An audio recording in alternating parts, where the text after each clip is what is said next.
Everybody's got a story. You just have to listen. Hola, I'm Joe Pardavila, and this is Good Listen. And everybody loves a good pivot story. And my guest today, Peter Hurley, has a great one.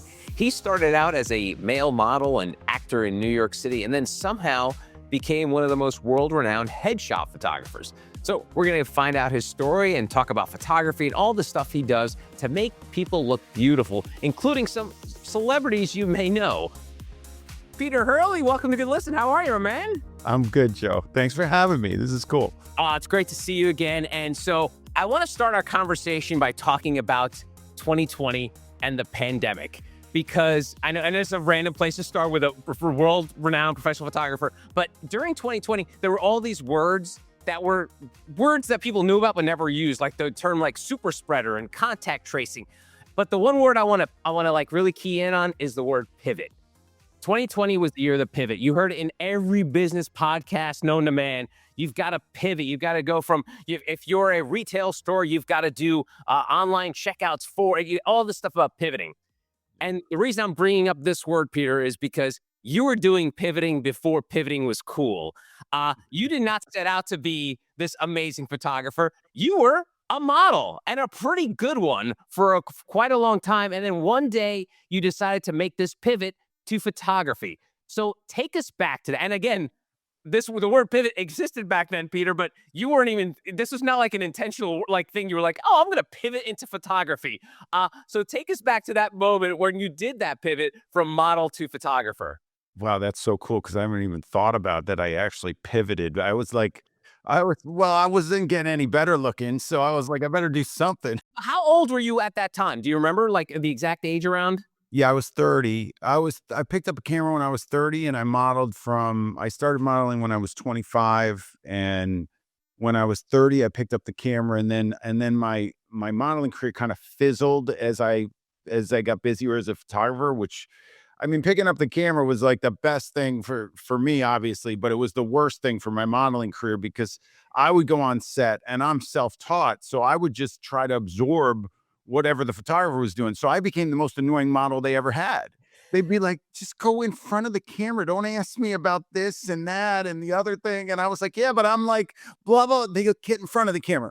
That's like, when I say, like, I joke that it wasn't intentional, what was it about the camera? Because it didn't seem like you were like, this is my master plan. I'm going to learn how to be a photographer on the set while photographers taking a shot. So what was the idea behind the camera itself? all my life, I've never, ever planned anything very well. I'm not a planner to this day. Even my photo shoots, like a lot of my friends will like mire in like days of planning and figuring out what's going to happen on set. And I'm like, just get the person in front of me and I'll figure it out as we go. What's the big deal? And that's the way I work. I don't know why. So I never had a plan to pick up the camera. I was just encouraged by one photographer in particular. Bruce Weber was like a friend of mine and he had started my modeling career. He had helped me get started modeling and he just encouraged me to pick up a camera. And I don't know if he ever thought that I would make a business out of it, but I was the model, actor, bartender who really couldn't make ends meet. And I was lucky to pick up a camera because I certainly, like I said, I wasn't getting any better looking and I was a terrible actor. I was like, I remember being on set and doing something and I was like, this is not meant for me. I was like, I can't be doing this. When I picked up the camera, I didn't think that at the time. I just thought, I need to get out of a bar and I need a different source of income than bartending because I was, New York, I was at a club. We were there till 4 a.m. I was toast every day. I was like, I can't do this anymore. And that's when I picked up the camera and wow, what a good thing that was. Jeez. It's amazing what one person's impact can have on someone's life. I want to go back to your acting days. You were in New York. Were there any Law and Orders, or were there any TV shows, or mostly like commercial work? I was doing commercial work. I did some soap operas. So I was like, so the way it happened was my modeling agency sent me to All My Children. And the casting director there, his name was Eli Trey. And I'll never forget this. He goes, look, you got to get in an acting class, but I'll throw you on the set and you can be like in the background. So I was like, really? Oh my gosh. And he said, like, after a little bit, we'll start giving you like, it was called an under 5. We'll start giving you like 5 lines. And I was like, oh, wow, this is going to be great. Well, I get on, and it's funny, a friend of mine is one of the leads. He's one of the doctors. I wish I could find this footage. So I'm in the hospital, and he's like the doctor, and I'm behind walking around or something like that. And now we talk about it years later and we laugh about it.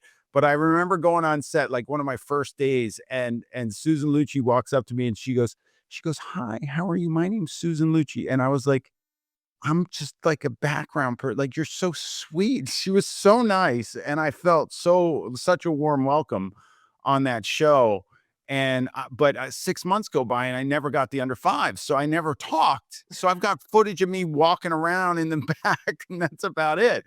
And I was like, "Oh, geez, I gotta stop doing this." So I stopped, but then I got a call, like, years later. My manager said, "Hey, um, we they need you over at I think it was Guiding Light." And I had never been on Guiding Light, and I had only had the experience of all my children, so I didn't know how they ran, but they ran like well-oiled machines. Yeah. So I walked in and was just like, nobody said anything to me. They were just like, "Go in there," or something, and I went in and we ran the scene I was supposed to be in, and I was looking around and everybody left, and I was like, "Oh, okay, I guess that's it. Nobody's talking to me. I'm just gonna go." Like, zero, like, nobody talked to me. The directors were up in this, like, glass booth or something, and I left, and I get this call. I'm on the bus going back to my apartment. I remember, never forget, this was the call. This was the moment that I wasn't supposed to be an actor, and my manager's like, "Where are you?" And I was like, "Well, I'm on the bus going back to my apartment." She's like, "You didn't finish the scene." And I was like, "What do you mean?" And I was like, "I was there. We shot it, and I left." And nobody talked to me. And she goes, "They were just rehearsing. They're pissed." I was like, "Well, all right. Well, should I go back there?" "Oh, they were no, they're so mad at you. They never want to see you again." I was like, "Oh my God." And that's the day I quit acting. That was it. Oh my god, that is a great story. Oh my god, that's awesome. All right, so yeah, so that was a sign from God and a sign from your just like lack of self-awareness. So like, okay, cool, I need to stop this. All right, so you make this transition to photographer, and if there's anyone who knows your work, it's one of those things where you have a very distinctive style, so that even though you may not shoot it, you have like these disciples all over the world who shoot very similar to how you shoot, and it's always funny when I see someone's headshot and I'm like, oh yeah, that's like either Peter Hurley did that or someone who trained under Peter Hurley. So, and I know this is a YouTube show, but it's also a podcast, so it's hard to explain. But I'll show some stuff while we're doing the YouTube. But like, how do you explain what your style is? Because it is very distinct from your typical headshot against a brick wall or someone standing against a tree. Your style is very specific. Yeah, you know what, it developed out of, I'm very simplistic in my style. Like, it's very simple. Like, you've been there. Like, I get you in front of the camera, and it's all about expression for me. I just want to engage my subject and pull out their personality through a facial expression that seems interesting for the onlooker. So that's what it's really based on. So I never wanted anything in the background. I never want anything to take attention away from the subject. So I don't even like, you know, busy clothing or a bunch of jewelry or, anything like that. Like, I like it all simple and clean. And I started shooting on a white background, and it just became my norm. And now I shoot every color background now, but I still always go back to the white. It's so classic and it's timeless. So when I started doing this, I still haven't discovered a better way to do it. I tweak it as I go, obviously, otherwise I'd be bored as an artist. So I get little tweaks along the way for the past 20 years. I mean, I really developed the style when I picked up the camera around 2000, and then in 2002 I started shooting this way. So it's been a long time. And then I started to have these photographers start to like ask me questions and stuff, and then I started showing them, and I just don't know any better way to take a headshot, and I teach how to do it my way, and everybody kind of embraces that, and it's known as the industry standard now. Wow, that's what a remarkable jump from a guy in a bus leaving a subset to becoming like this super influential photographer. And one of the things I love about the way you shoot, and one thing you didn't mention was their makeup.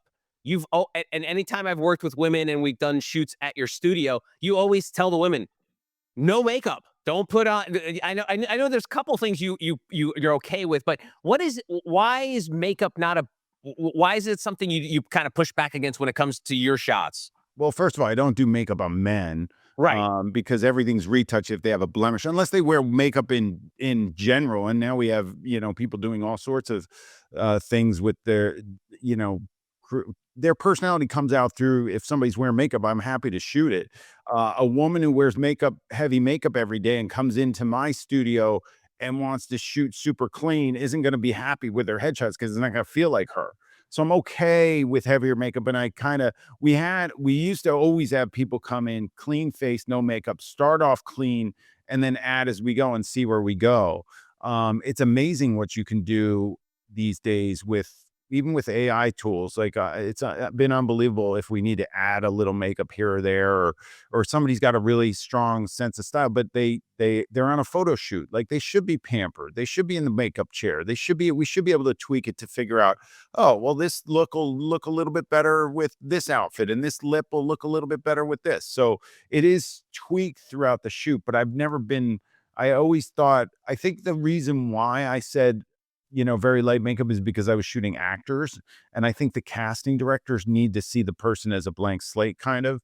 And that was just my stomping ground. That's what, I started doing all these actors, and I've now moved into a lot of corporate stuff, a lot of CEO work, and people, who are doing a lot of different things. Everybody needs a headshot these days. So the actor stuff was my training ground, and now I'm utilizing it with everybody else. And it's amazing because if you could shoot an actor, like an actor's, career depends upon this headshot and getting in the door. So the stress and strain on them when they're in a photo shoot is huge. So when I shoot the corporate people, it's like a piece of cake. I love it because I just am able to mess with them and stuff. The actors, I'm like, they were tough, and still to this day, I enjoy shooting, actors as much as I can. But again, it's basically I'm a little bit more flexible than I was back then.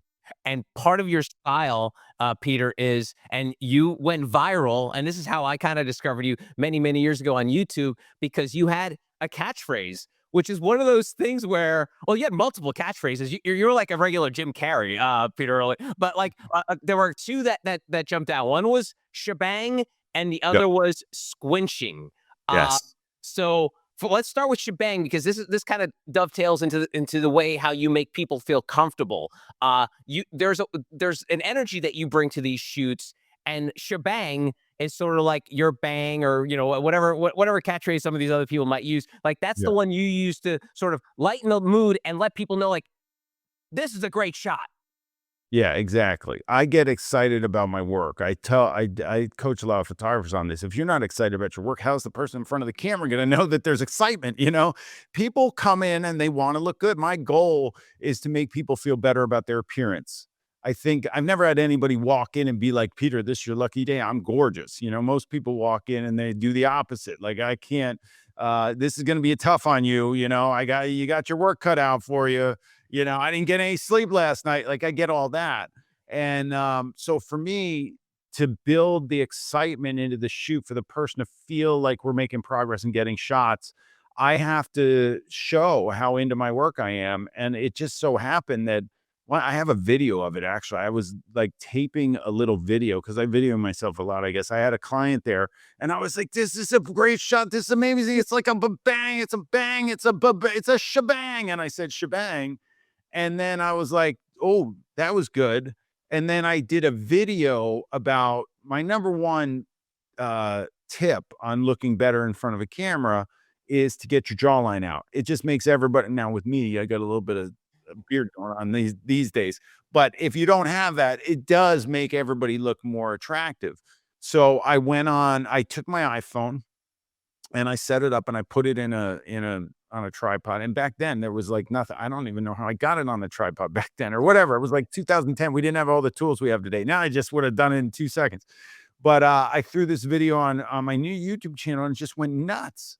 And in the video, I yell, I show the shot I got of this girl, the before and after, and I yell shebang when you get the after shot, and it went viral. And now to this day, like I go all over the world to shoot or teach, or I in my past life I was a sailor and I still race sailboats. So I go all over the world and I set up workshops wherever I'm sailing usually.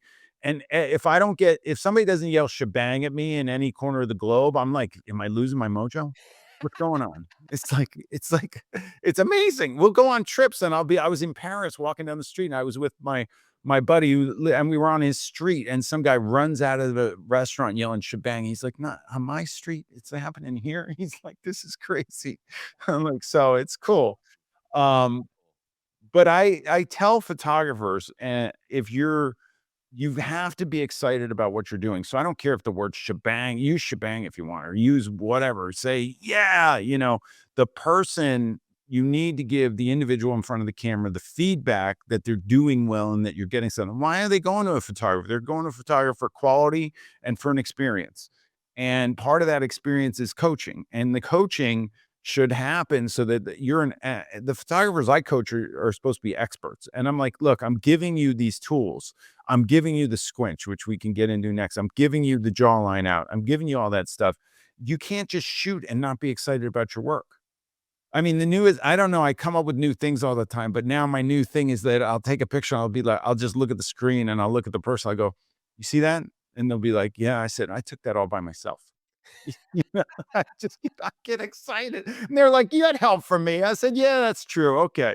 But I'm in 24 years and I still get excited to point a camera at people and press the button and see what shows up on the screen. And that is just the coolest thing ever.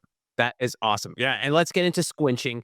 And I know I get it's another thing that's hard to describe, but this is like another thing that's like an earmark of your photos when you see someone a headshot out there and they're doing this thing that you call a squinch. You've literally made up this word.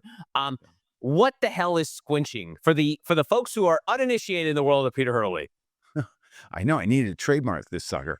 So I'm in no man's land in New York starting to shoot headshots. And out of the headshot photographers, there's probably hundreds. I don't know how many hundreds, but back then, hundreds of them.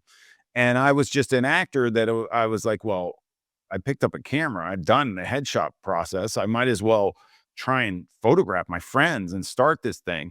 And I realized the one thing that was missing that I thought was missing. And even when I was modeling, I didn't know about this, but the three things you can change on your mouth, on your face are your mouth, eyes, and eyebrows. So, those are the three things I'm working with people. And the eyes only open and close. So what do you do? So I didn't know this when I was modeling, but I'd be like, and models will be like, well, you got to look off into the distance and look like you're trying to check something out. And your eyes kind of focus on it. That's what you need to do. And I was like, okay. I said, isn't that kind of squinting? And they're like, yeah, I guess it's so. So when I started my career, I would tell everybody to squint. But then squinting is like protecting your eyes from sun or from, you're in a sandstorm or snow or something. You're squinting and it's like this, you can't even see your eyes. And I was like, and especially like eyes like mine that are beady or different ethnicities have small, you got to be careful with it. So what would happen was the top lid would come down. And I was like, one day my daughter, I think, came up with the word squinch. And I think she was trying to say squint and she said squinch. And I was like, oh my gosh. It's like a pinching and I was like, you know what? It's only the lower eyelid. I was like, if I bring the lower eyelid up, but don't bring the top eyelid down, then the person looks confident. It actually creates it looks like they're engaged in a thought process, which is what I wanted in my work. I was like, that's it. Because I would look at these ads that the headshot photographers were making every year. They went in a book, and you put your ads in this book and this book would come out. It was a directory of headshot photography and everybody looked blank. And I was like, I gotta stop. This has to stop. So I started this squinching thing and every photographer tried to emulate it. And even the casting director would be like, we know when it's not an original Peter Hurley. We know. Now they call it a Hurley. People are like, I got to go get my Hurley. I was like, I'll give you a Hurley. Let's go. What do you need? But if everybody at home or anybody listening wants to try it, you could look in a mirror. You just want to try to control your lower eyelids and narrow the distance between your lower eyelid and your pupil a touch. And normally when people first do this, I always tell my clients because I was like, no, you're going 0 to 100. Like I need 0 to 35 on that. Can you do that? And then they get it. And then some people are like, well, I can't move my eyelid different. And I was like, yes, you can. I mean, unless you've had an operation or you have some sort of eye situation going on. Everybody pretty much can do it because there's an orbicularis oculi, the muscle that goes around the eye. It's attached to two vertebral ligaments, and you're pulling on those from the bottom. And if you do it properly, the top lid should not go down very much. And if your top lid goes down, you're squinting, and that gives you heavy lids and closes your eyes. And it's not the same thing we do when we're engaged in expression with other human beings. So I'm trying to emulate a conversation with another human. And it went viral. And I think that's when you found me, right? Yeah, Didn't you yeah. find that video? And then we did a photo shoot, and I will tell you, to the folks that you say it's hard to do, it is hard to do the first couple of times because, again, for people that are not used to sitting in front of photographer chairs or like emoting, outside of just like smiling for a photo, people aren't used to doing it, like regular folks, unless you're an actor. So for me, it took a while. We were able to squeeze a couple squinches out of me, but it is not easy for folks who are not used to, like, I'm sure when you're dealing with actors, Peter, they're used to like emoting out a dime, like be sad, be happy, be angry. So squinching, I'm sure to them was probably a little easier than maybe some of your corporate clients or something like that. But so now that you've done this and you've built this base of like people know, you said people know what a Hurley is. In New York, photographers are a dime a dozen. How is it that you've been able to survive 24 years? And we've already set the groundwork, the fact of where you started from, how you developed this, your style, your energy. And have you ever tried to sit down and think like, how the hell did I pull this off? That I've been doing this. I'm able to provide for my daughters, my family. I'm traveling all over the world. People want to learn from me. Have you ever thought to yourself like, how the hell did this happen? I mean, I do, but I'm tough on myself, so I don't really pat myself on the back enough probably or relish in that because it's like, it's time to move. Like, what else do I have to do to keep the train rolling? But yeah, I look back on it and I really try to figure out, like, what was it that I saw or what was it that I did, and I basically saw a gap, and it was essentially the squinch. It was and I think the squinch really did it because it was basically, everybody was looking blank in headshots. Even, when I got into corporate and shooting the CEOs and everybody that I'm working with now, and celebrities and stuff, like, they'll even I was photographing A-Rod, and he was awesome, and he was like, "Where'd you learn all this stuff?" And I was like, "I taught myself." I was like, "How I came up with it?" He's like, "Nobody ever taught me this." I was like, "Yeah, but you're doing it. You're good. You got it." He was awesome to work with. But for him to acknowledge that I mean, a guy that's in front of cameras all the time, that nobody ever, directed him like that was amazing to me. So I think that's what it is. I think photographers just get stuck in the technical, and I got stuck on the person because I think that was partially, obviously, a big portion of it was that I was in front of the camera. And when I was in front of the camera with a photographer that didn't know what they were doing, I felt like a fish out of water. I never felt great. I was definitely not that guy. And I guess years into it, what happened was I started to learn how to behave in front of the camera. So if the photographer couldn't direct their way out of a paper bag, I would just do it for them because I was like, I'm getting paid for this. I'll just do stuff for this guy. But when I started, there was no stuff to do because I didn't know what to do because I was just a sailor. I wasn't really a model. That's why it was so amazing to start with Bruce Weber because he was so engaged in the entire process that you felt like you weren't in front of a camera. And that's what I try and do with my clients. I don't want them to feel like there's a camera there. One of the things I loved about you was your brow activity. We were working brows left, right, and center, right? Yeah. Yeah. Yeah, Yeah, I love and that and with you were you. I think you were trying to do something like your best side because, I mean, there's this joke that I think, like, Ariana Grande only gets photographed on one side of her face, and you got caught up in that too, where you believe that some people have stronger sides, right? Oh yeah, absolutely. Well, I shot Ariana when she was 12 and we were what I do when people come in, I look for their side.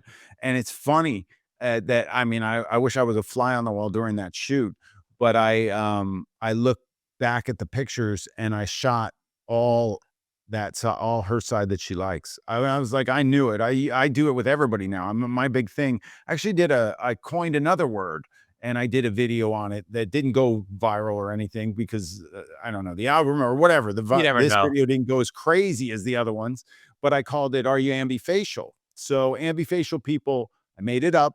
you can shoot them on any side of their face. And I always try to decipher that. So when Ariana came in, I was like starting that process and I was like, wow, she's definitely left side of her face. And I shot most of everything on her left. And in the middle of the shoot, she looks at me and she says to me, and I'll never forget this. She goes, I'm going to be a superstar, just like that. And I looked at her and I go, yeah. And her mom goes, she is pretty good. And I was like, wow. And then she became Ariana Grande. So I was like, she amazed me because of that. I have stories like that over the course of my career with people. And for her at 12 to know, was really impressive. It was great. It was great. She was awesome. And so you mentioned, and I brought up the joke that she always gets photographed on one side. Yeah. Did she intentionally show that one side, or was that you picking that? Did you, because it seems like she's got a pretty strong head on his shoulders. So I wondered at 12, she's like, yeah, Peter Hurley. Oh man, shoot from this. No, I don't recall, but I know that, if I brought up the shoot, it was like 99% of the shots were on that side.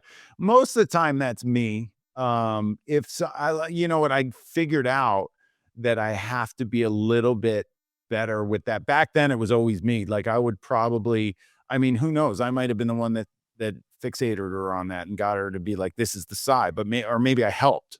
Or maybe she already came in with it. I don't know because I can't be a fly on the wall in that shoot. But now I've had situations arise. I shot for a company and I was shooting the CEO of the company. I did the shoot and then the CMO had to get in front of the camera and she wanted to be shot on one particular side. And it was clearly to me, not her good side. So I went through and I explained why it was. And then she was just a little bit not thrilled. And I don't think I shot at the side she liked, which what I thought was her bad side. And then we finished the shoot and we were done with it. And the company started hiring all my photographers all over the country, but they wouldn't hire me.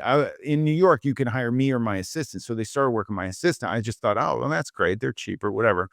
And then they had a shoot in LA and one of the photographers couldn't do it, but I happened to be in LA. So my assistant called me, said, hey, can you do it cheaper? Do you mind to do the cheaper rate for this company that, we all work for now?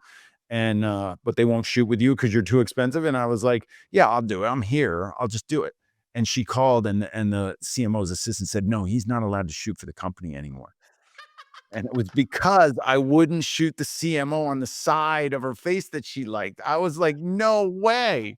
I was like, holy smokes. So that was a real eye opener for me that I was a little bit stuck in my ways and that I had to loosen up. So I've been trying to be looser and it's helped a lot. It's really got and it is. I think anybody who has to climb to get to wherever you want to be, and if you have a vision as an artist or a creative, you have to be stuck in your way. Like you have to do it your way. Like it's your way or the highway. But then eventually, once I don't know that I've arrived, but I'm in a pretty good spot. Now I'm like, I can loosen up a little bit. All right, Yeah. and I have to, and it's been wonderful. Yeah, that reminds me that there's a great George R. R. Martin quote, the guy who wrote Game of Thrones. He said, "Art is not a democracy," and in a way, that's the way you treated it. Is like art is the way you see it, and it's not meant for a meeting. It's it's not a committee going to decide what art is. So you were able to identify that. And I don't know if we could chicken the egg thing, but I wonder, is there a possibility that you could have ever been a photographer you are today if you weren't an actor? Take out the Bruce Weber side of it, because obviously Bruce Weber was a big driver for you. But do you think, because, and the reason I bring this up is there was this great interview that I saw Ethan Hawke do. And I think he was talking to a bunch of actors. It was like one of those actor studio setups. And he said to the crowd, he goes, hey, I don't mean to be glib, but can you think of a cinematographer that became a great director? And everyone's like, no, no, no, no, no.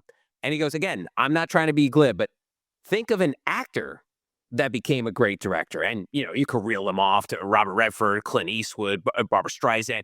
So he said, and the reason is because the actors kind of have a feel for what should be on the screen. The cinematographers can get the lighting right. They can get everything to look, the depth, the field, all that stuff. But when it comes to the actor's performance, no other person can connect in a way an actor does. So I wonder do you think you could have been this good a photographer if you weren't an actor?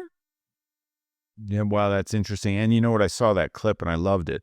I guess not. I mean, I think, yeah, I think there was a lot of growth for me in picking up the camera, but the experience, I think being another actor because I shot actors' headshots was really, really huge because the actors connected with me because they understood. I understood their plight. I was in it.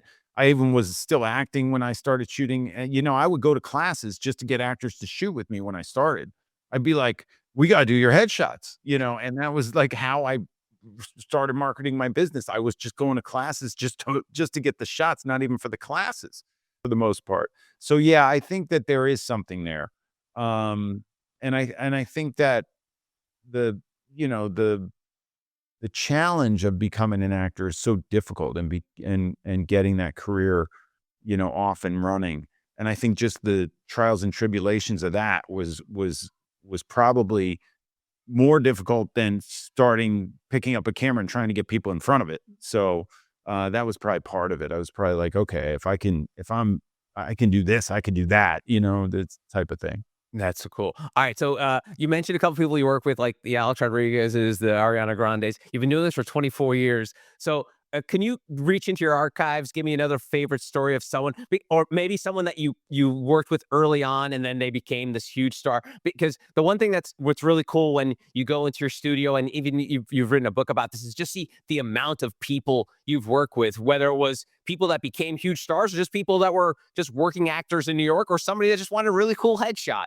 Are there any that stand out that you look back and like, wow, I had no idea this person was going to be this big a star? So, um, I think one of the things for me was that I was looking at the photographers and I was like, I want to shoot for Vanity Fair one day. I mean, I think every headshot photographer, like, Herbert started shooting headshots and then he just took off, and Peggy Schroeder, all these other famous photographers that started out as headshot photographers, I think, from the stories I've heard. And I was like, I want to bridge the gap between headshot photographers and these celebrity photographers. I want to be one of those celebrity photographers and shoot for Vanity Fair one day. And that kind of dream is, I guess, still alive for me, but the it kind of got into, well, what if I took one of these actors, took their headshot, and they ended up on the cover of Vanity Fair or something one day?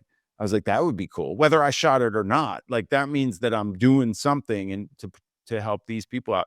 So this woman, I remember the shoot. I shot her and she was amazing. She actually, I became friends with her, and I had just had twins. So this was around 2003, 2004 or something like that. The twins were born in 2003. I don't know how old they were, what year I shot her, but it was in the 2000s.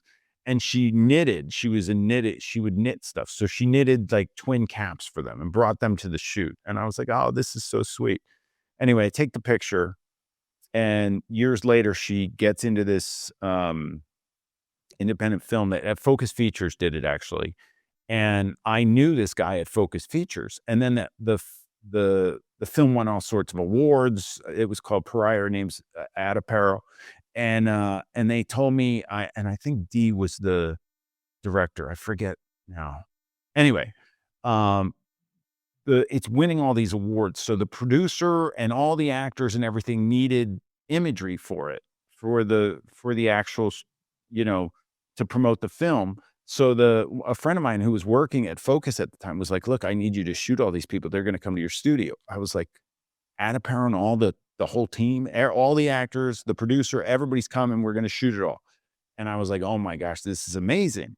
So my one thing that I did my entire career was I tried to never listen to managers or agents. Nothing against managers or agents. It's just that I didn't feel like I worked for them. I felt like I worked for the casting director who had to cast the person for the perfect role, and the director. And the director needed to see this person the way that they were going to be cast. And just with agents and managers, they're trying to get their people booked, and there's the skill set of an actor is so different when they're in front of a still camera than when they're acting. Like they may be an amazing actor, but they get in front of the still camera and they just fall flat. So I have to build those people up, and then some people that are amazing actors get in front of the camera and make my job easy, and I just have to press the button. Like Sofia Vergara was like, I didn't know what to do with her because every time I pressed the button, it was amazing. I was like, I didn't even have to do anything. I was like, this is by the end of the shoot, I was like, can you just act like you're punching the camera so I directed you once or something? And that's my favorite shot. And I posted it, I put it up in my front office and everything. And I loved working with her. She was great. But the focus thing comes in and the director is there and I'm shooting at apparel with it. And I'm like friends with her. So I'm like so excited for her success. And in the middle of the shoot, I just asked, I pulled the director aside. I was like, look, what'd you think about the headshot that, her headshot? She goes, what do you mean? That was it. That was the whole thing. Like I opened up I looked at that headshot. I said, that's her. And that was it. You did it. Thank you so much. We're all here. This is all happening. I knew the second I looked at it, I was like, oh my God, this is like a dream come true for me. And Adaparo, like the next month, shows up on the cover of Vanity Fair. Shebang! So essentially, this director was telling you that if not for your headshot, this film would have made, or would have been made, or the actress wouldn't even be cast in the role. That's pretty remarkable. And that's the power of the headshot. And that's why that industry is so important for actors. Like why the headshot photographer is so important for actors. I had and headshot photographers are always, I don't know if we're frowned upon, but it's like it's not the most, glamorous part of the business. You're not a portrait photographer shooting, celebrities and stuff like that, which is stuff that fortunately I've been able to be that guy. But I think most entry points to doing portrait photography, headshots is one of them for sure. So most people don't want to call themselves headshot photographers. So everything started to happen for me and stuff got crazy and my popularity went nuts and everything. And I got this call randomly. And this means so much to me. I've talked about it. I won an award at the UN, a Lifetime Achievement Award for my work. And I had a speech and I mentioned this in the speech. There's a portrait photographer, amazing guy, Richard Corman. And when Madonna got off the bus from Michigan to New York, he was her photographer. He has a book of all the early stuff of Madonna. It's amazing. So the respect for this guy is so huge. And he calls me and he goes, look, you don't know who I am. I'm just calling you. I had to look you up. I had to make this call. And I'm like, why? He's like, for years, headshot photographer, nobody wanted to call him a headshot photographer. He said, you were the first one. You made headshots cool. And I was like, from you? And that was it. And I was like, amazing. And to me, that was huge. So cool, Peter. I've always cherished our relationship. I've learned so much from you. I don't think that anyone's ever taken a better photo than you have of me. So I've always been very appreciative, and still your headshots. I love photographing you. You know that. But I appreciate that always your support and your always willingness to chat with me and help me out with everything. So thank you very much for that. Thank you for appearing today on the show, and I wish you nothing but the best. Thanks a lot, Joe. I appreciate it. And that's going to do it for this week's Good Listen. If you want to connect with me, go to joepardavillo.com. You can find all my social media handles and past episodes there. But until next time, adios.